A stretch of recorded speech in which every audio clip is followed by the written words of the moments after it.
Hi friends, எல்லோரும் எப்படி இருக்கீங்க? நேற்று சாட்டர்டே. ஸோ என்னுடைய மருமகனுக்கு பர்த்டே அப்படின்னு சொல்லிட்டு போயிருந்தோம். பார்த்திங்கன்னா அவனுக்கு வந்து 5 வயசு வந்து பிறந்திருக்கு. ஆனால் கேண்டில் வந்து 6 வயசுன்னு மறந்து வச்சு விட்டுட்டாங்க. சரி என்ன பண்ணுறது, அதையே நம்ம வச்சு கட் பண்ணியாச்சு.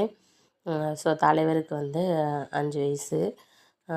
என்னதான் இருந்தாலும் குழந்தைங்களுக்கு வந்து அந்த பர்த்டே டைமில் கேக் வெட்டி கொண்டாடுறது அவங்களுக்கு மனசுக்கு ரொம்ப ஹாப்பியாக இருக்கும்.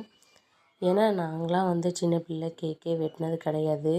ஸ்கூலுக்கு சாக்லேட் தான் வாங்கி கொடுப்பாங்க. முக்கியமான டீச்சர்ஸ்க்கு மட்டும் 5 ஸ்டார் வாங்கி கொடுப்போம். மீதி எல்லாத்துக்குமே சாக்லேட் தான்.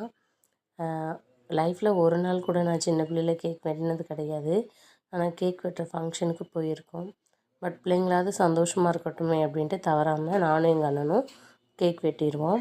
எங்கள் அம்மா அப்பா எல்லோரும் கேக் கட் பண்ணி ஊட்டிட்டுக்கிட்டு இருந்தாங்க. பார்த்திங்கன்னா கேக் வெட்டுறதுக்குள்ளேயுமே அவ்வளோ கேக்கும் உள்ளே போயிடுது. இது எங்கள் மூத்த பையன், இது என்னோடய பையன். வீடியோ பிடிச்சிருந்தா மறக்காமல் சப்போர்ட் பண்ணுங்கள் ஃப்ரெண்ட்ஸ், சப்ஸ்கிரைப் பண்ணுங்கள். பாய்.